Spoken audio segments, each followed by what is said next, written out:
About 2 years ago, I bought an old Italian Piaggio scooter, an old Vespa, 33 years old, red, and it was broken.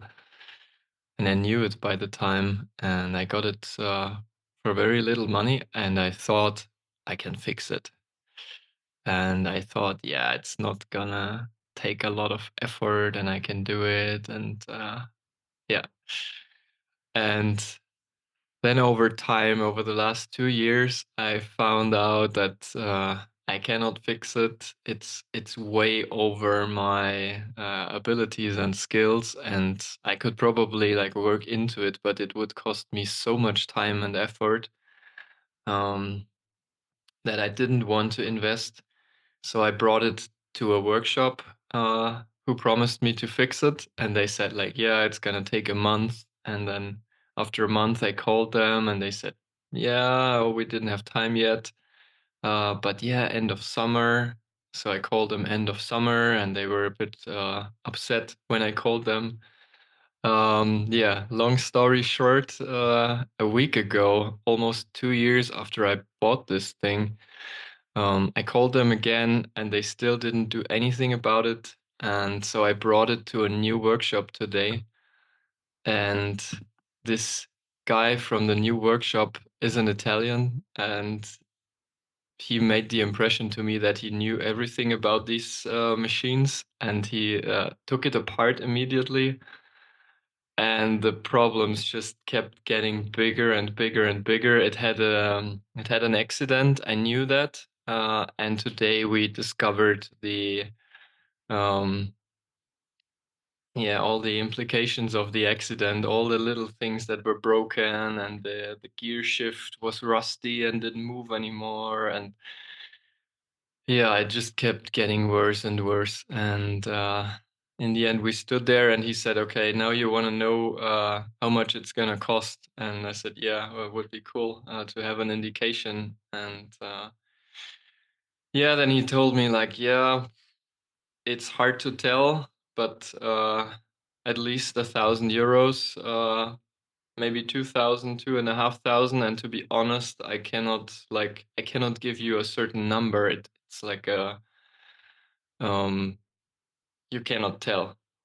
Could be more. And the bad thing is I can only tell like when I start working on it and maybe like discover more and more and more things. So in the end, I stood there realizing I have to face the truth of, okay, do I give the guy my full okay to work on it? And then it ends up costing, I don't know, 3, 4,000 euros in the worst case. And you can buy those things in a good state for around 2,000.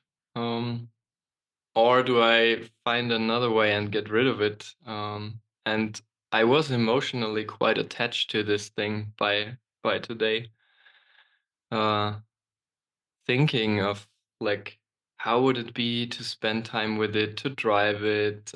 We also let the engine run today, and I really like the sound of it. It's like this old scooter,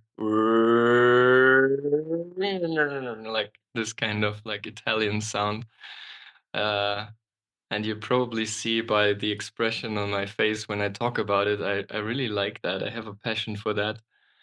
Um, yeah, and so I ended up selling it to him because I didn't see any other option, and thought that's the best way he'll like work on it in his free time, and at least in that way, it's going to be on the street again, and someone's gonna use it again.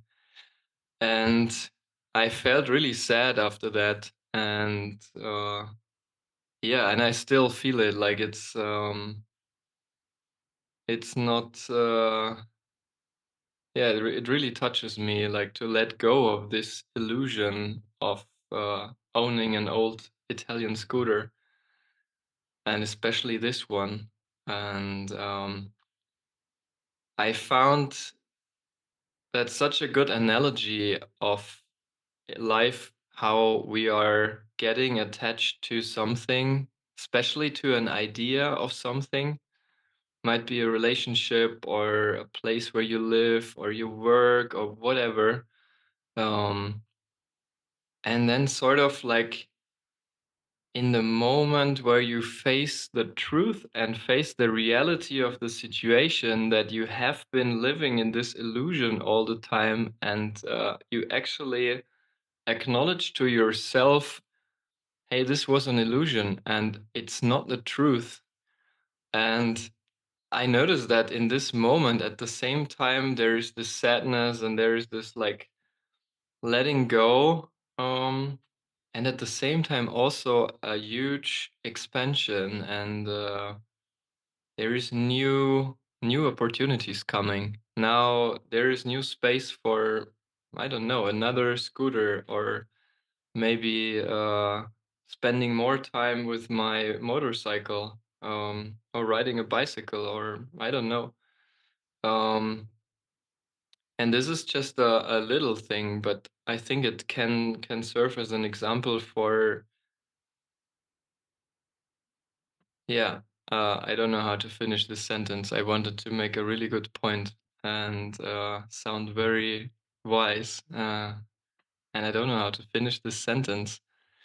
Um, and what really touches me is that I feel very connected to my inner being or soul, or however you want to call it. I like to call it soul. And I noticed that I really like these kind of situations in life that may be challenging in the first place, and on the other hand, I feel really alive right now, even though it might not be this like super, yeah, I love it, oh, this kind of thing. But on a very subtle level, I feel like, oh, this today something happened that really mattered to me. And I want my life to be full of such experiences that really matter to me on a deep level. And yeah, I noticed I'm really grateful for this experience, and also grateful for that sort of pain that's linked to this, because I have a feeling that this pain has the ability to open you up, to open your heart, and it definitely opened my heart today. I feel like since that, I'm more aware of everything I do.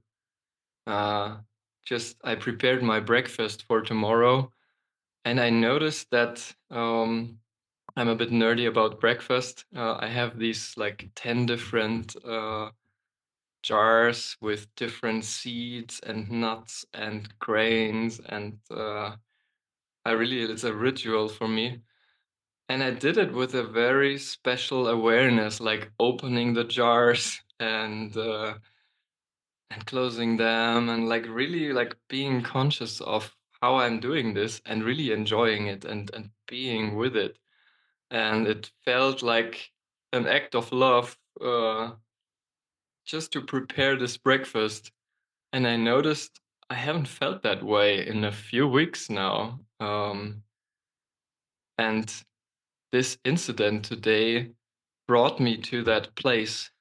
Um, yeah, that's what I wanted to share with you. And no, I'm thinking like, oh, this is again like 12, maybe even 15 minutes. I hope that you are still listening to this. And if you hear this, you are still listening to this. How cool is that? Anyway, I hope you enjoyed this, and let me know if you can relate to what I said. I'm really curious about it.